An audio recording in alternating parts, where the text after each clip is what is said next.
Eu cresci com um sentimento enorme de inadequação. Uma sensação ininterrupta de desconforto, como se eu tivesse a alma menor que o corpo. Como se ambos fossem de números diferentes. Como se algo estivesse sobrando, não encaixando como deveria. Lembro de uma vez, em uma viagem de ônibus, em que me sentei ao lado da janela e começou a chover muito. A chuva forte esbofeteava meu rosto, molhando-me por inteiro. Mas internamente, a visão de pedir ajuda para qualquer adulto fechar o vidro e se incomodar por isso era completamente apavorante. Da infância até mais ou menos a adolescência, eu quase morria quando alguém olhava para mim. Era extremamente perturbador ser notado ou mover qualquer músculo além daqueles que eu precisava para existir. É engraçado como adquirimos habilidades ao longo da vida para que não nos notem. Na sala de aula, baixando o olhar, esquivando-se de responder às perguntas. No trabalho, cumprindo apenas o necessário. Nos relacionamentos, ficando muitas vezes com quem nos escolhe, quase nunca o contrário. Claro que embaixo de tudo isso sempre existiu um desejo interno de viver como as outras pessoas que eu considerava normais, fluidas, leves. Mas o medo era muito mais forte que o desejo. E, naquela época, eu já tinha problemas demais com os quais lidar. Meu conforto se resumia em me desligar do mundo real para viajar nos pensamentos e invejar Harry Potter. Também queria um Dumbledore para me entregar a capa de invisibilidade deixada pelo meu pai. Meu verdadeiro sonho, naquela época, era ir me escondendo para sempre por aí. J.K. Rowling me salvava com Harry Potter. Passei anos sonhando com um lugar mágico daqueles. Eu sentia que existiam habilidades em mim que não eram ainda conhecidas. Habilidades boas que, ao serem aprimoradas, seriam valiosas para a vida. Queria uma carta, uma carona do Hagrid. Alguém que me levasse para longe, onde eu pudesse ser eu mesmo. Aquela vontade era tão forte, tão lúdica em meus sonhos, que talvez nem Young conseguisse interpretar. Minha infância e adolescência foram definitivamente difíceis. Infelizmente, como ainda é, pelo menos para 7% das crianças e adolescentes que compõem a estatística de violência doméstica no Brasil. Das 14.985 ocorrências registradas no ano de 2018, noticiadas pelo Correio Brasiliense. Presenciei todo o espetáculo de horror, assistindo a minha mãe quase sendo vítima de feminicídio todos os dias durante quase 10 anos. O cheiro de álcool vindo do ex-companheiro dominava o ambiente, fazendo a cabeça de uma mulher de 30 e poucos anos parecer uma bola de basquete quicando.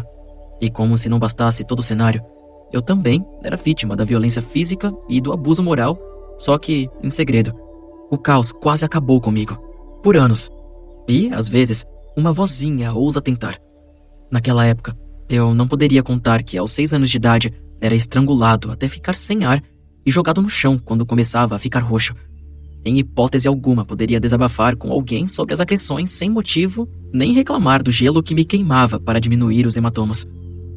Ai de mim se abrisse a boca para contar que a nossa comida quentinha, quando tínhamos, era jogada no lixo, ou falar das inúmeras vezes que fomos expulsos de todas as casas pela falta de pagamento do aluguel, dos bancos gelados das delegacias, das torturas psicológicas que iam desde palavras de depravamento sexual até a insistência e o reforço tentando me comprovar diariamente que eu não era amado e que nunca seria suficientemente bom na vida ou para alguém. O cheiro de podre do relacionamento abusivo, da depressão e da falta de amigos e da família, sucesso da estratégia do abusador, nos mantiveram reféns por anos, acreditando que existia um perigo muito maior do lado de fora. Quando você é criança, você é apenas criança. A única ferramenta quando não se tem informação é o instinto. E foi ao que mais nos agarramos.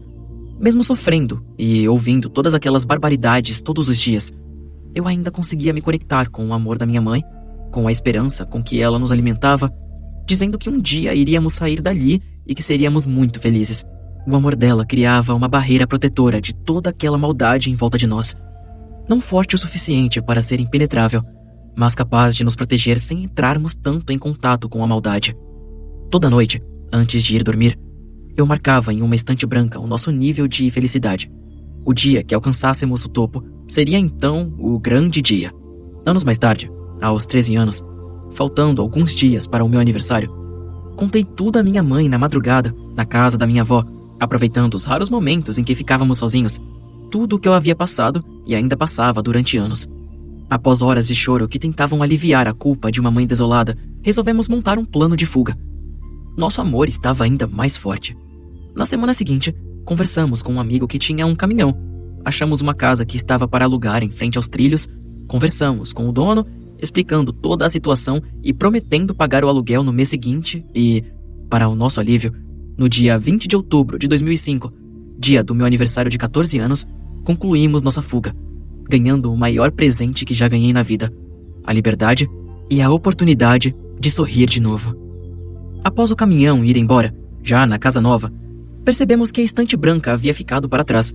Sentadinhos na porta de casa, assistindo ao sol se pôr, contemplando aquele grande passo em silêncio com os braços entrelaçados um no outro, concordamos pelo olhar que finalmente o grande dia havia chegado. Entretanto, mal sabia eu que a minha história de amor próprio começava ali.